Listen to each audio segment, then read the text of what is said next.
Muy buenas noches, seguidores y seguidoras de Neurosináptica. El día de hoy me complace tener en compañía a un gran amigo y psicólogo, Pablo Iván Romero Aguilar. Él me va a acompañar esta noche para hablar sobre la muerte en la etapa de la niñez y de la adolescencia. Les platico un poquito sobre él. Él es psicólogo clínico y tanatólogo. Su formación clínica está totalmente enfocada en adultos con alguna alteración emocional o mental, y durante su formación clínica se ha formado en la atención a personas con abuso de sustancias, enfermedades mentales y pues en el área de tanatología como tal. Actualmente labora en Reconocer Salud Mental, un centro psicológico también hermano. Y pues muchas Ujú. gracias por acompañarnos esta noche, Iván. No, muchas gracias, Cintia. Gracias por la invitación. Les agradecemos y vamos hablando de este tema que es muy interesante y que es muy poco hablado o que es muy poco sonado, ¿no? Que siempre escuchamos otros temas, pero vamos hablando acerca de cómo hablar de la muerte con los niños y adolescentes. Sí, y justo me gustaría empezar con esa pregunta. ¿Es importante que les hablemos a los niños y adolescentes sobre la muerte? Porque pues sí, es como este gran tabú y generalmente cuando hay una muerte en la familia o cercana es como que los niños no se enteren, ¿no? Aquí no pasó nada. Mira, totalmente es muy importante hablar con los niños acerca de la muerte. Los adolescentes, creo que los adolescentes ya están en un nivel cognitivo para entender acerca de lo que es la muerte. Con los niños es importante, a cualquier edad es importante hacerlo, siempre y cuando se haga de la forma adecuada y no se hace a todos por igual. Se tiene que ver por cuestión de la edad, tiene que ver con la cuestión de también de en qué grado van y todo. Y pues hablar de la muerte es un hecho inevitable de la vida. O sea, totalmente todo el tiempo estamos conviviendo con la muerte, ya sea con familia cercana, o con vecinos, o con algunos compañeros en ocasiones de la escuela. Y pues el ocultar, el temer, el callar, pues, o dar explicaciones como erróneas, pues realmente pueden afectar muchísimo el concepto de la muerte del niño. Claro, incluso creo que también una de las muertes más vívidas para los pequeñitos y pequeñitas suele ser la pérdida de sus mascotas. Entonces también es una muerte muy Y cercana también, para ellos. Y sobre esto, ¿cuáles son los ujú, errores más comunes al hablar de muerte con niños, niñas y adolescentes? ok, bueno, hablando de los errores más comunes, primero que nada hay que ver el error que tenga el adulto, quien va a dar la noticia o quien acompaña al niño, qué concepto tiene de la muerte. Eso es muy importante porque dependiendo del concepto de yo adulto que tenga, voy a empezar a transmitirlo, ¿no? Los errores más comunes que tenemos, pues, es mentir, ¿no? Ocultar. Ocultamos y decimos, no sé, no pasa nada, ya algún momento se lo platicaremos.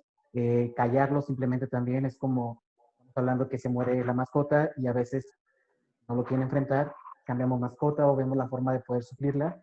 Y creo que el error más común es ocultar y callar. Es el error más común que tenemos. La forma en que lo hacemos quizás en ocasiones no es la adecuada, pero el ocultar las cosas sería lo peor que podemos hacer por temor a cómo vaya a reaccionar el niño. Más que cómo vaya a reaccionar el niño, es el temor que no sé manejar esa situación. Yo no sé manejar la situación de cómo lidiar la muerte de un abuelo, un tío, y eso lo oculto y no lo hablo. Otro error muy común que se puede tener es como darle explicaciones muy fantasiosas, quizás, muy mágicas. El decirle que, no sé, que está con Dios, lo puedo decir así de alguna manera religiosa, que también de alguna forma yo soy religioso y le quiero decir que está con Dios, Dios se lo llevó, va a crear un miedo hacia Dios, ¿no? Si yo quiero que se acerque a la religión, no es la manera adecuada. Puedo pensar y decir que los niños, ¿no? De mis pacientes o de pacientes adultos que le dicen, es como que de aquí en adelante te da, ¿no? Va a acompañarte donde quiera que estés. También es un error muy común que escucho porque voy a generar de una manera cierta paranoia en el niño. Todo el tiempo se pueda sentir vigilado, que se pueda sentir como invadido, pensando que la persona que falleció va a estar todo el tiempo con él. Otro error también que se va a cometer también es pensar que se van al cielo, que se van a encontrar en algún momento. Todo lo hacemos como para hablar acerca del tema de la muerte. Vamos a insertar una idea que sea como muy mágica, sea muy fantasiosa, lo voy a llamar así, un poco real, y eso se va a quedar el niño y lo va a tomar literalmente como se lo digamos. Claro, incluso Y está, bueno, aclarando un poquito esto, perdón, perdón, y aclarando un poquito esta parte, pues sinceramente si no lo hacemos frente al niño acerca de la muerte, pues va a ser sumamente doloroso o puede convertirse en algo complicado para todos. Imaginemos, ¿no? ¿Qué puede pasar? en la situación de que si un niño no supera bien un duelo de la mascota o de un abuelo, pues vamos a empezar a generar una patología que es miedo a la muerte, miedo como a cualquier situación que puede pasar. Eh, Hablando de lo que decíamos, hay que empezar a utilizar palabras muy, son, ¿no? Que es la palabra muerte o morir, y a veces usamos palabras que desde que se ha ido de viaje, ahora no está en otro lugar, no sé, como palabras que realmente estamos evitando para hablar acerca de la muerte. Totalmente, incluso ahorita que mencionabas esta parte de que la persona te va a acompañar durante tu vida, híjole, si lo hablamos desde la perspectiva del adulto, incluso decimos, pues qué miedo que esté una Ujú. persona muerta acompañándome, ¿no? Ahora si estamos hablando más de este pensamiento mágico y fantasioso que los niños tienen de forma natural por su etapa madurativa, pues qué preocupante o qué temores tan fuertes van a llegar a desarrollar precisamente por esta idea o esta concepción de que hay un muerto acompañándonos. Exactamente. Imaginemos que, por ejemplo, para el adulto es bien difícil porque tenemos la idea y, por ejemplo, como adultos, usted que lo dice así, y a mí me da miedo pensar que el muerto va a estar acompañándome. Pues, algo pasó en niños que nos dijeron que quizás ahí estamos, ¿no? Que ponemos como ejemplo, ¿no? Imagíname, yo como adulto, yo digo, me va a acompañar toda mi vida o me va a acompañar donde quiera que esté. Pues escuché de niño, ¿no? De niño escuché que los muertos nos acompañan y que de una manera están todo el tiempo conmigo y van a crear muchos miedos. Aparte que miedo, ¿no? El miedo que te esté observando todo el tiempo, que sepa todo lo que realmente hago, sí genera un poco de miedo. Claro, y el sentirte totalmente juzgado si haces las cosas bien o cosas mal, entonces, pues qué Claro, súper preocupación de estar monitoreando tu comportamiento todo el tiempo, ¿no? Sobre esta claro. misma línea, ¿cuál sería la mejor manera de explicarles a los niños, niñas y adolescentes qué es la muerte? Ok, mira, yo me voy por un poquito, te voy a explicar como por etapas. Es bien importante el vuelo mismo de saber en qué etapa está. Si estamos hablando desde un bebé hasta los 2 años, pues sabemos que los bebés no tienen conciencia de que es una muerte.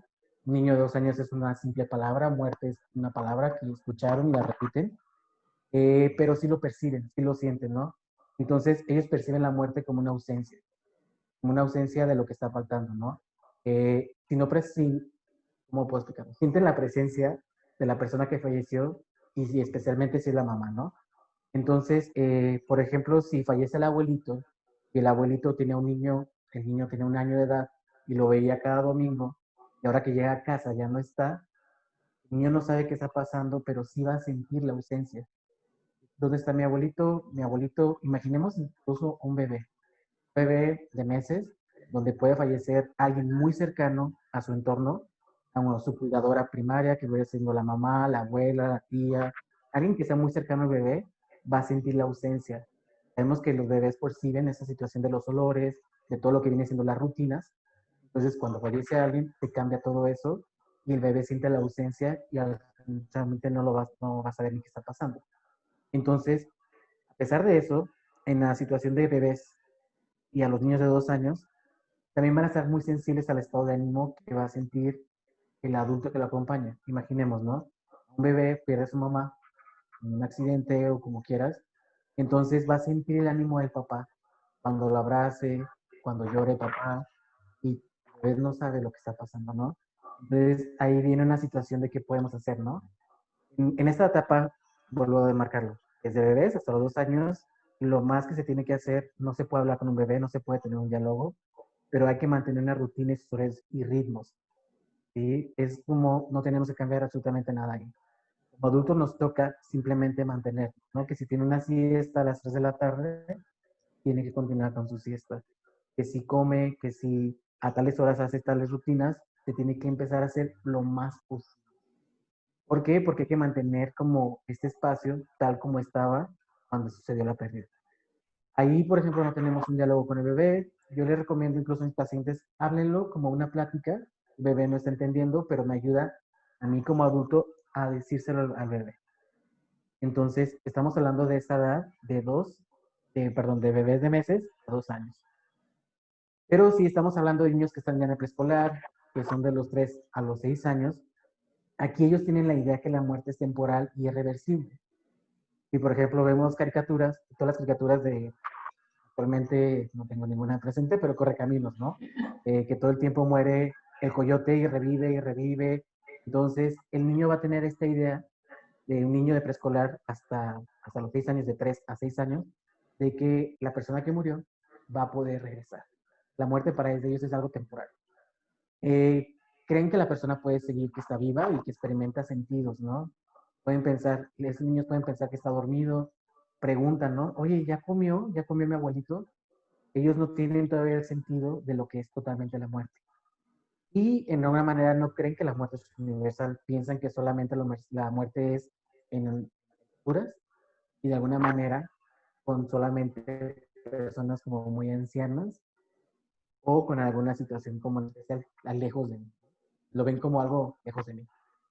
En esta edad, creo que tú me puedes ayudar, Cintia, con esta parte de los niños. Ahí los niños están en un pensamiento como muy literal, ¿no? Le explico algo y el niño se lo va a tomar tal. Por eso que les digo, hay que tener mucha atención lo que les voy a decir. Si a un niño de 3 años yo le digo, tu abuelito falleció y se fue al cielo, para él lo va a tomar literalmente que su abuelito va a voltear y va a decir que está en el cielo, ¿no? Entonces, ahí va a empezar a preguntarse, ¿no? ¿Cómo llegó? ¿Y cómo llego? ¿Y qué pienso? ¿Y cómo es el cielo? Oye, pero hay casa en el cielo, entonces empieza a imaginar desde su fantasía. Es como importante tenerlo muy en cuenta. Creo que tus niños, tus pacientes vas a notar mucho con ellos, ¿no? Claro, de hecho, te comparto una de mis pacientitas, se muere su mascota y tal cual lo que le dicen es, pues se fue al cielo y en una ocasión que estaba lloviendo muy fuerte, su respuesta es, está lloviendo el nombre de su mascota, ¿no? Y entonces ese día ella se sintió triste porque pues estaba lloviendo su perrito, cuando debería Claro. estar allá en el cielo, ¿no? Y ya no debería de regresar aquí, menos en una forma de lluvia. Pero sí, Ujú. totalmente de acuerdo, o sea, es totalmente la fantasía y la reversibilidad y parte de lo que los papás comentan generalmente es esta parte de descanso, ¿no? Incluso en esta etapa lo que más nos suelen referir los pequeñitos referente a la muerte es, pues es que yo quisiera descansar como él o como ella, según la Exacto. pérdida que tuvieron, ¿no? Entonces es como, ojo aquí, porque Claro. pues estamos usando de forma inadecuada un término y ahorita estamos hablando de la muerte, pero más adelante podríamos hablar incluso de una situación que si se complica en una situación suicida, porque, pues, porque la muerte es reversible y lo que el pequeño quería era descansar de esta emoción tan intensa que estaba sintiendo, ¿no? Exactamente, creo que lo que dijiste algo muy cierto porque la palabra que siempre utilizamos en el ámbito cultural es el descanse en paz, ¿no? Escuchamos mucho esa frase y los niños piensan que la muerte es descansar. Entonces yo me siento muy agotado, me siento muy cansado, yo quiero descansar. Entonces mi pensamiento es me quiero morir, ¿no? Entonces asocia morir con descansar. Entonces, ¿qué podemos decir, qué podemos hacer y decir en este momento? Hay que utilizar un lenguaje claro a la hora de explicar. Sí le tenemos que decir al niño que la mascota murió, que nuestro abuelito murió, que el tío murió, incluso que el padre o madre murió. Tenemos que decirlo, sí.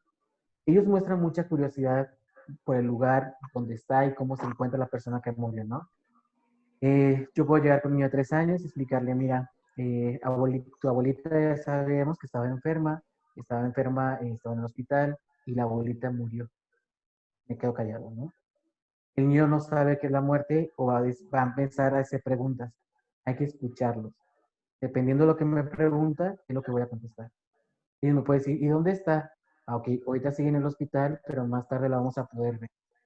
Y tiene frío, puede comer, puede beber, porque un caso de un niño que conocí era como, vamos a la funeraria a ver a tu abuelita. El niño dice, ay, pero le podemos llevar suéter porque está haciendo frío. Entonces, ellos todavía no asimilan la parte de la muerte, la cuestión de lo que está sintiendo. Para ellos siguen sintiendo y siguen viviendo. Pueden preguntarse, ¿puedo hablar con él? ¿Cuándo vamos al cielo? ¿Por qué no despierta? Y estar siempre un adulto junto al niño en todos estos procesos que se viven a la muerte para explicar lo que está pasando. Hay que responder con mucha sinceridad y concreto. Debemos ayudarles a entender que la muerte es totalmente irreversible y que nunca vamos a volver a ver a la persona que fallece. Es como, oye, voy a ver a mi abuelito. No, a verlo, o verá que está muerto, pero ya después de ahí no. Ahí, por ejemplo, el niño puede empezar a experimentar como un miedo de que mamá muera o que papá muera, ¿no? Mamá, ¿y tú te vas a morir? Entonces, no le voy a decir que no, una mentira, no le voy a decir que sí, porque estoy cuando, ¿no? Entonces, aquí yo les digo que hay que utilizar la palabra muy, ¿no? Para ellos muy es muchísimo, como muy, muy. Entonces yo les digo que hay que contestarles sí, pero para que eso pase falta mucho, mucho, mucho, mucho, mucho, mucho tiempo. Le estoy diciendo que sí va a pasar, pero no sé. Y al niño le estoy contestando la verdad, pero también le estoy contestando que realmente no sé cuándo va a ser, ¿no? Y por ejemplo, en el caso de una enfermedad que ya sabemos que va a fallecer la persona, por ejemplo, hablando de un cáncer, ¿no? ¿no? A un familiar se le diagnostica cáncer, la realidad es que ya estamos en un cáncer terminal, que la fecha está próxima. Ahí lo más recomendable es decirles sí, como tal, en algún momento va a llegar o próximamente está la muerte. Sí, claro, pero volvemos a lo mismo. El niño no va a saber que es cáncer, simplemente sabe que está enfermo. Ok, Entonces, yo hablando con la palabra muy, mucho, voy a decirle, mi abuelita ya está muy, muy, muy, muy enferma. Entonces, él va a medir la grado de enfermedad dependiendo de lo que yo agregue con el muy, ¿no? ok. Como por ejemplo, porque si imagínate, si ya al día siguiente la mamá se enferma de gripa y escucha el niño de que, ah, tu mamá está enferma, va a pensar que también va a morir, ¿no? Entonces, hay que hablar que, por ejemplo, que las personas mueren cuando están muy, muy, muy enfermas y que realmente eso pasa, ¿no? Ya cuando hablamos de un accidente, pues se habla en el momento, ¿no? Pero sí sería muy bueno como incluso si hay un cáncer terminal o una enfermedad terminal, no le voy a poner a explicar al niño que es un cáncer, ¿no? Porque el niño no sabe. Y es muy complicado explicar a un niño de un cáncer. Que le voy a empezar a explicar en, en este uso de la palabra muy. Ok. Tu abuelita está muy, muy, muy enferma, que cayó al hospital y está pasando esto y se siente muy, muy, muy mal. Y eso realmente podría pasar que podría morir. No le voy a asegurar cuándo. ¿Cuándo? No sé. Y que, pero está en el hospital para que se cure. Y los doctores están haciendo todo, pero no sabemos cuándo podría morir. Y entonces, el término de la palabra muy es como muy importante decirlo, muy, muy importante decirlo, para que ellos, los niños, empiecen a medir, porque no tienen la conciencia de que si está grave o no está grave. Para ellos van a medir que es muy o mucho, ¿no? Ok. Entonces, los niños saben medir por esa parte. Creo que, por ejemplo, en esta edad, lo mencionaba Cintia ahorita con las mascotas, siempre es importante que un niño tenga una mascota, cualquier mascota, sea un gato, sea un perro, sea un El pez, pez. lo que sea, porque cuando muere una mascota es el momento ideal para explicarle a un niño el concepto de muerte, explicarle que un ser vivo muere, que el cuerpo se detiene y deja de funcionar. Entonces, y se puede hacer todo el proceso tal cual de elaboración de una rutina, de un ritual de enterrarlo, de ponerle sus florecitas, para que de alguna manera el niño vaya empezando a tener conciencia de que existe la muerte. Y el niño lo va a empezar realmente. Esto es lo que ven explicando, todo es de los niños de 6 Escuela. a, no, perdón, de 3 a 6 años de preescolar. Ujú. Ya los que vienen es como muy diferente hacerlo. Sí, ya en la etapa escolar como tal, pues ya tenemos la conciencia realmente de la realidad y de la fantasía, y entonces ya hay una Ujú. mejor comprensión de lo que vendría siendo la muerte. Así es.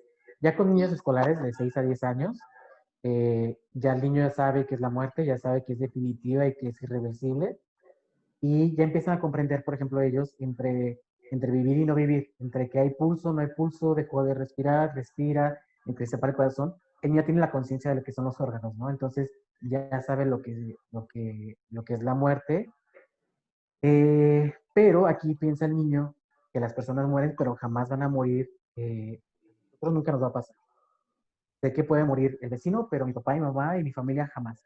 Entonces, como a los 8 o 9 años, empiezan a comprender que les puede pasar a ellos también, ¿sí? No es un tema que, por ejemplo, tengo que sentarme con mi hijo a platicar de la muerte, pero más bien cuando se presente algo referente a la muerte, lo tengo que explicar. Porque también sería como muy absurdo que yo me siente con mi hijo a platicar de la muerte cuando no hay nada alrededor, ni un contexto. Entonces, ya cuando tenga un contexto referente a un vecino un amiguito, al abuelo, a la mascota, me puedo sentar a explicar todo lo que viene siendo la cuestión de la muerte. Los niños les inquieta mucho si sus parientes van a morir, sus abuelos van a morir o los tíos.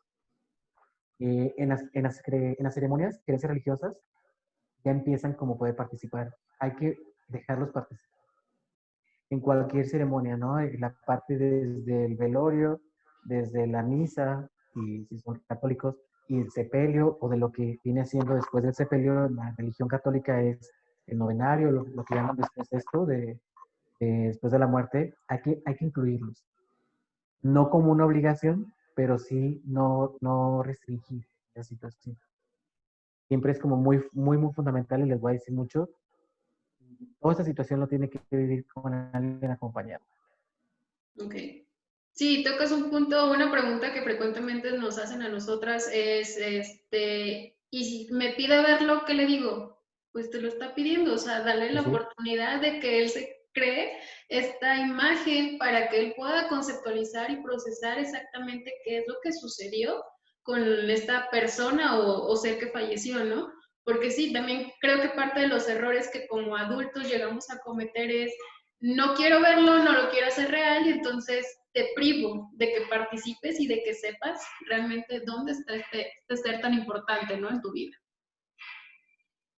A mí me ha tocado escuchar las dos partes, desde la parte que los adultos obligan al niño a ver al muerto, ahí realmente sí causa un impacto, Sí, y otra parte donde se les prohíbe, ¿no? Yo siempre les digo, los adultos tomamos decisiones, pero el niño es el que nos va a dar el camino. Yo le pregunto al niño, ¿quieres ver a tu abuelito en el cajón? No, mamá. ¿Quieres ver a tu tío en el cajón? Sí. Lo llevo, lo acompaño, lo subo si no lo alcanza a ver, y ahí es buen momento para decirle qué piensas, qué sientes, para que de una manera el niño lo pueda ver. Si el niño lo quiere ver, no es traumático, como mucha gente piensa, es que va a tener pesadillas. Claro que no. Si el niño está preparado, pero la curiosidad está, no va a tener pesadillas. Entonces, eso es súper fundamental. sí, totalmente. Cuidar más nuestra reacción, no en el sentido de ocultarla, sino en el sentido de cómo le vamos a transmitir el mensaje, porque también es algo que les digo a los papás, ¿no? O sea, pues claro que se vale que en un momento tú te estés desbaratando porque tú también tienes una emoción. Incluso le vas a decir, pues sí, en este momento me duele mucho y estoy llorando. ¿Por qué? Porque estoy viviendo esta pérdida, ¿no? Y es real que a veces así reacciono yo, a lo mejor, no sé, la tía, la hermana, etcétera, reaccionan de forma diferente y el propio niño va a tener su forma de reaccionar. Entonces, pues sí, es muy, muy válido. Y en la Claro. etapa adolescente, ¿cómo se presentaría esta información? Ok, las adolescentes. Ellos ya tienen una conciencia plena de lo que significa la muerte. Ellos ya tienen la conciencia totalmente. Ya incluso el adolescente sabe que él puede morir, incluso puede estar fantaseando mucho en cómo podría morir, ¿no? El adolescente, escuchamos todo el típico que habla de la muerte, de que habla de sí mismo, de que es que si me muriera ya estaría mejor tranquilo, que son esas etapas, no todos los adolescentes, pero son etapas que el adolescente ya habla mucho de la muerte, ¿no? Incluso con su propia muerte. Pueden como, incluso pueden negar su propia mortalidad, a pesar de que tienen una conciencia, la pueden negar porque piensan que están jóvenes, ¿no? Y empiezan a tener conductas de riesgo. Eh, el, el adolescente es el típico que brinca, que quiere como desafiar, sabe que puede pasar algo, pero él dice no, y no. El adolescente cuando hay una muerte de un familiar cercano se siente muy abrumado, muy, muy abrumado. Aquí es muy importante que el adolescente participe en todos los ritos de despedida, el que sea, todos aquí sí. El que, por lo mismo, velorio, misa, el acercarse, el hablar, para que también se sienta un poco útil, así muere. Porque muchas veces pensamos, está chico, no entiende, hace un lado, no estorbes. No, al contrario, a ver, ayúdanos a acomodar las flores, que pase, ayúdanos acompaña a tu abuelita a estar ahí sentada, y acompaña a tu tío. Ellos me sentir útiles en este momento de esperación muy, muy, muy abrumados. Hay que empezar, por ejemplo, con el adolescente, también se tiene que hablar, a pesar que ya tiene toda la conciencia, no significa que ya digo, ya lo sabe, ya no lo hablo, no hay que preguntarle cómo está, Espera, se cortó un poco. ¿Me escuchas bien?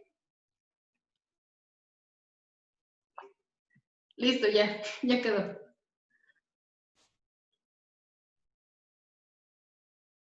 Tú me dices cuando ya. Ya.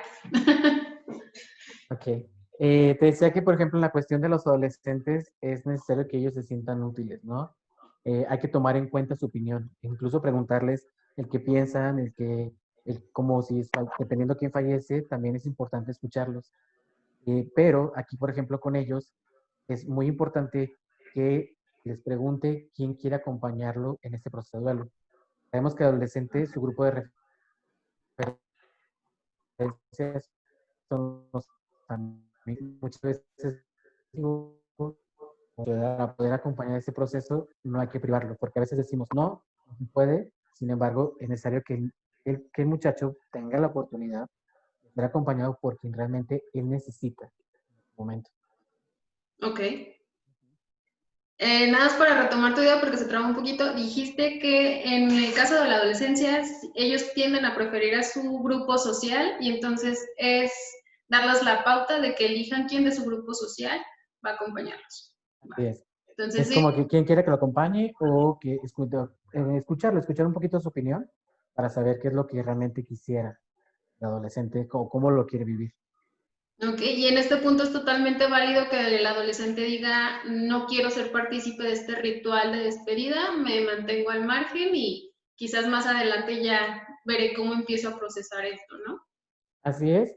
Lo más probable es que el adolescente se aísle y quien diga no quiero ir a misa, y es como explicarle lo importante que es ese ritual para la familia, incluso para el difunto, y ya dejarlo que ellos decidan. Es observarlos dependiendo y también como respetarles mucho este aislamiento de que quiero estar en mi cuarto, adelante. Adelante, siempre con supervisión, pero no estar sobre de ellos, de que convive, baja, y hace esto, porque sabemos que el adolescente en sí no quiere como participar mucho en la familia y prefiere estar con los amigos.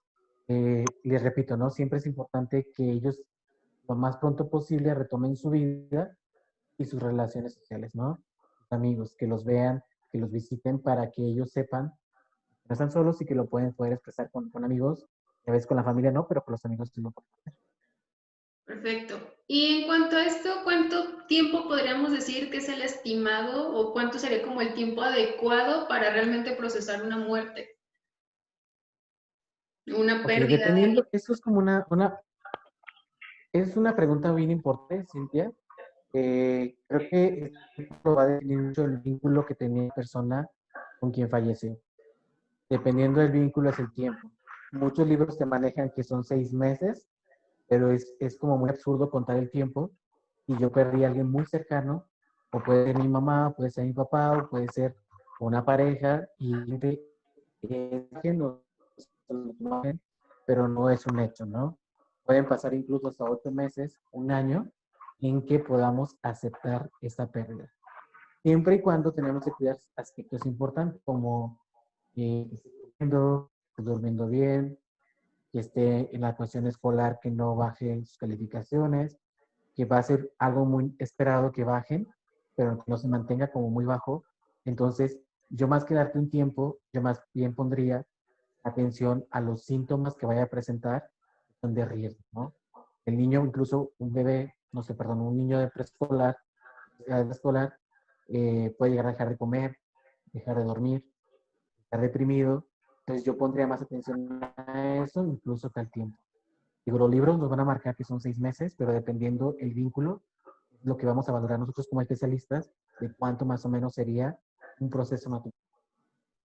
También nosotros nos guiamos por el muy, muy, muy, que tengan todos esos síntomas, Ujú. esas manifestaciones que vayan asociadas.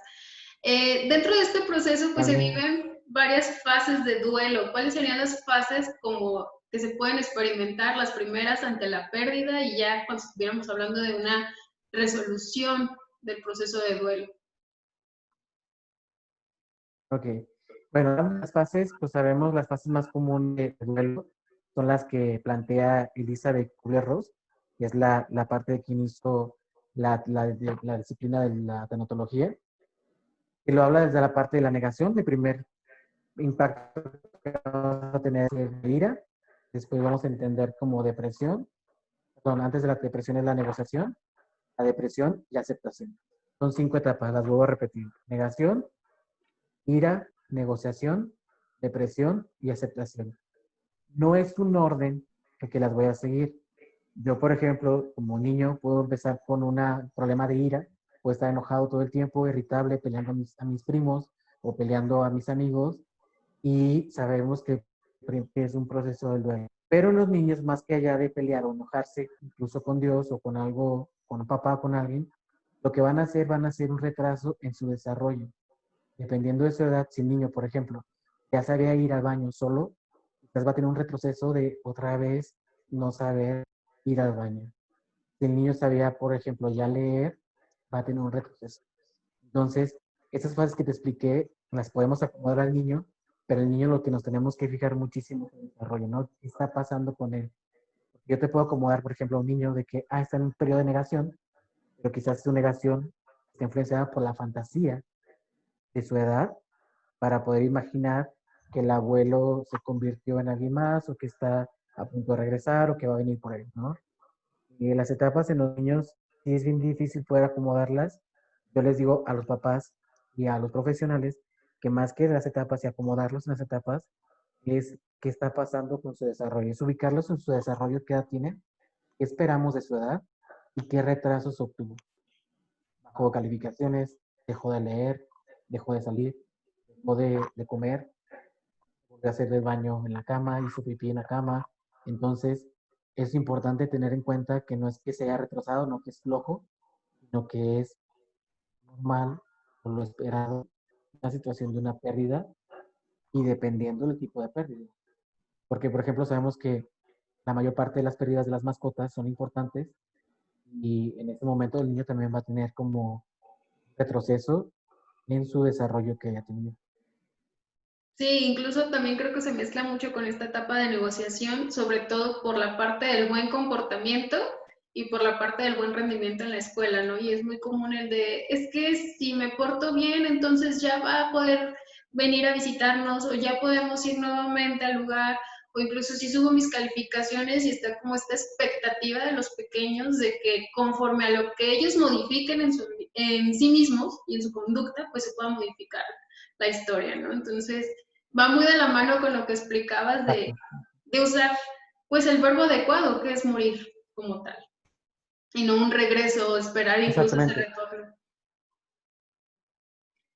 Y creo que, Iván, por ejemplo, tú con tus niños, uh-huh. ya me morí, ya me ¿Mande? morí, ¿Qué? ya me morí o que ya no se escucha. No, dale, tú sigue ¿Ya me platicando. morí? No, no te has muerto. Puedes Ok. seguir platicando. Con mis Ok, niños, ¿qué? te decía que, por ejemplo, en ese aspecto, con los niños, por ejemplo, es importante como escucharlos y empezar a corregir la cuestión de las palabras de que es muerte, empezar a cambiarlos, ¿no? Es como, es que mi abuelito se fue al cielo. Sí, se fue al cielo. ¿Quién te lo dijo? ¿Cómo fue? Y decir, no, tu abuelito murió. No es como murió. Papá está muerto, mamá está muerta. Es como, es algo muy, bien fuerte, pero los niños lo van a empezar a tomar como algo muy literal, porque también hay que empezar a explicarles la función del cuerpo, la función de los órganos, que también es importante que el corazón puede parar cuando estás muy, muy, muy enfermo y que eso hace que nos morimos, ¿no? Entonces, eso es algo bien importante de cambiar la parte del cómo, digamos, o el concepto de la palabra muerte. Siempre lo estamos cambiando por una otra cosa. Perfecto. Y ya para finalizar, una última pregunta sería, ya hablábamos que pues todas estas etapas, estas fases del duelo no necesariamente se cumplen en un tiempo determinado y que más bien este parámetro nos lo va a dar la sintomatología tan intensa, ¿no? Que vayamos a presentar. Pero, ¿qué tan recomendable o cuánto tiempo tendríamos que esperar para llevar un acompañamiento terapéutico después de que alguien falleció? Es decir, no sé, falleció el abuelito y entonces inmediatamente llevamos el niño a terapia, o pasan 3 meses y llevamos el niño a terapia, o cuál sería como la recomendación en este punto. Ok, mi recomendación, tal cual como profesionista, es dejar que pasen toda la situación de los rituales de la persona que murió. Y después de eso, si los papás desean que el niño tome terapia, sería lo adecuado. ¿Por qué? Porque si yo hice un buen trabajo con el niño de explicarle todo eso, pues el terapeuta me va a ayudar a reforzar, poder trabajar esa situación para que sea un duelo muy sano y que lo pueda superar. ¿Sí? No en todos los casos, por ejemplo, si hay papás que dicen, no, yo decido que no vaya, perfecto, también es muy válido y que el niño también lo viva en casa y nos podemos ayudar con mucho material. Es como mucho material, yo les pongo, por ejemplo, dependiendo la edad, dependiendo quién murió, sabemos que con las caricaturas, es un proceso que realmente pueden ayudarnos a poder saber qué es la pérdida, ¿no? Voy a decirlo tal cual, ¿no? Películas como El Rey León. El Rey León, por ejemplo, muere el papá, que nos ayuda a entender la muerte de un padre, cómo se sienta, hable, dio ganas de llorar, salió, se fue de su casa, todo lo que pasó, y eso nos ayuda un poquito para entender que también el niño puede sentirse así y que no pasa nada. No es como también te puedes sentir en esa situación. Hay que Claro. buscar el término porque también una situación, en esa situación, por ejemplo, de la caricatura puede ayudarnos a entenderlo, ¿no? Pero si el proceso después de la muerte y ha sido muy cercana la convivencia, yo les recomiendo que inicien terapia, o sea, no que el niño se va a reforzar, aunque haya hecho un buen trabajo, se refuerza todo lo que se aprendió y el niño va a poder tener un duelo más elaborado o mejor elaborado. Sí, incluso aquí, bueno, ya como parte de los procesos que yo llevo con mis pequeñitos, hay momentos en los que en el mismo proceso vamos haciendo pausas porque ahorita se siente tranquilo, ya trabajamos una parte del duelo, va avanzando y pues damos una pausa, ¿no? Y luego lo vuelve a necesitar, regresamos y hay que reacomodar ahora cómo va conceptualizando nuevamente la muerte, lo trabajamos y nuevamente, ¿no? Se va de pausa o ya de alta directa. Pues muchísimas gracias, Iván, por esta charla. Me quedo con información muy importante sobre usar de forma adecuada los términos al hablar con los pequeñitos y sobre todo que como adultos pues cambiemos este chip del temor que le tenemos a ponerle estas palabras, ¿no? El morir, el se fue, el ya no va a regresar, porque sí suenan como muy impactantes, pero creo que sigue siendo más la conceptualización errónea de los adultos que de los niños. Así es. Y yo los invito, por ejemplo, a todos los adultos que tienen niños, que son terapeutas, que son papás, que son tíos, que todo, hay que acercarnos un poquito en la cuestión de nuestro concepto de nuestra propia muerte, ¿no? El concepto que yo tengo, que es la muerte, y si yo tengo miedo de hablar de la muerte como persona adulta, pues imaginemos cómo voy a poder transmitirle al niño este concepto. Entonces, hay que empezar como adultos a poder como conocer, saber todo lo que viene siendo la muerte para poder yo transmitirle de forma segura y tranquila toda esta información. Muy bien, pues muchísimas gracias por acompañarnos. No, gracias a ti.